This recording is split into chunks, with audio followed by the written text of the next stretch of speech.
In the documentary, The American Nightmare, you say that Hitchcock is a master of horror, but when you watch Texas Chainsaw, you realize that Tobe Hooper was a maniac. No, actually, I was talking about, was I talking about Tobe or someone else? I think it was Tobe Hooper. Because you were in the hands of a maniac. I want to know if you identify more with the masters like Hitchcock and maniac. I think Tobe Hooper, I think Texas Chainsaw is a great film, the first one. And what's interesting, there's no gore in it.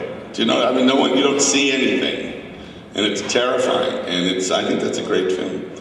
I think that, I think I was referring to Hands of a Maniac because those are the films in the 70s that were throwing the rules away.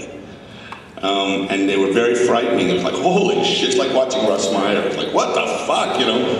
I mean, you know, when Russ Meyer, Beyond the Valley of the Dolls, when he's putting the gun in the girl's mouth, there's all the phallic stuff and everything, but the audience, what they're doing really is they're going, Jesus Christ, he'll show us. He'll show us her brains come out her nose, you know, he'll show us, which is a very different, that's not suspense, that's fear of the filmmaker. You know, that's not about character, it's a different thing. But Texas Chainsaw, I think, is a great film, and what's interesting is how funny it is, too. And one of the great shocking things that cannot be recaptured, for none of you people, everybody in this room is too young. But for me too, by the way, I'm too young. But when Psycho came out, the idea of killing the lead 35 minutes into the movie is so perverted and shocking. The star, you know, that you can't, I've heard a lot of people, Peter Bogdanovich, I've heard a lot of people talk about it. You can't, you know, you can't imagine how shocking that was.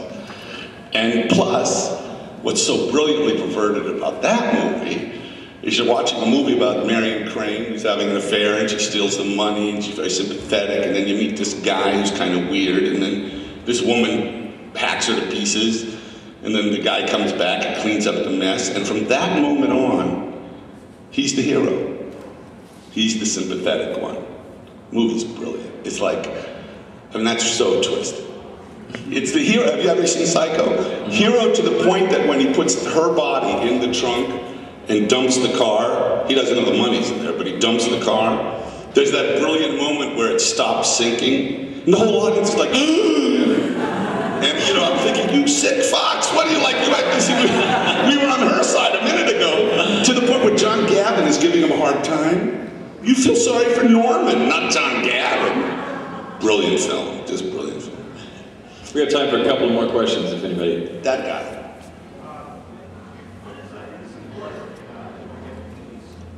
Yeah, it's on DVD. Yeah. You got people always know, how can I get that? Go to AmazonFucking.com. Get anything. And you know, what's neat about Amazon, I mean, it's bad for retail people, but what's amazing is that if they don't have the movie, they list places you can get it. You know. It's the only place you can see Don Rickles as a vampire. So. In Innocent Blood. Or Beverly Hills. We have another one back there. Yes. Am I on? Can you hear me up there? I got two questions for you. What was one movie that you wish you had done that you turned down? I didn't understand what you said. What was one movie? What was one movie? Yeah, one movie that you would turn down that you would wish you had done. A movie you turned down that you wish you had done. Men in Black. Because I was given Men in Black, the comic books, I looked at it and I said, these are the Ghostbusters dressed as the Blues Brothers, and you owe Dan Aykroyd money. I was really taken aback by it because it was, you know, they even copied the deadpan, they copied the whole thing, and I was kind of like, shit, this is, I mean, it was totally Danny, that movie, and I was like, you know, I turned it down, I regret that. Because I liked the first one a lot. One more question. One thing about Belushi that we don't know. Hold the mic away from your mouth a little bit. Hold the mic there. No. Put it like, no. Point the mic at you. Come on, point the microphone at you. Now, pull it away from your mouth. Pull it away from, now. Just talk normally. Okay, one thing about Belushi we don't know. Put the mic... One thing Belushi you don't know? He was all-A student, president of the student body, and a football hero. How about that in high school? Did you know that? You knew that? Well, go fuck yourself. Something I don't know. John Belushi, I'll tell you John Belushi's story you don't know. When we were doing the Blues Brothers, John was like, you know, the king of Chicago. He was like, you know, hometown boy and the king of Chicago. Like being with Mussolini, you know. And we went to a Cubs game at Wrigley Field, which is a great ballpark. If you're ever in Chicago, go there. It's a great place to see a game.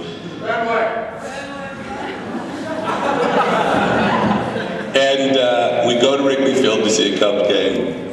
And at the men's room, it's an old stadium, and the men's room had for the urinal, it had like a stainless steel trough that was about 20 feet long, right? You know, and there was maybe, you know, 900 people in the men's room waiting in lines.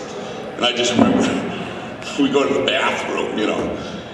John comes in and there's, ooh, John Belushi, like that, you know. He goes to unzip his fly, he says, "Stand back!" Just remember, it was very funny. Okay. John Belushi's story. He was a great guy. And the moral of the story is don't abuse drugs. They will kill you. And he was a great guy. All right, thanks everyone for your questions. Thank you, John Landis.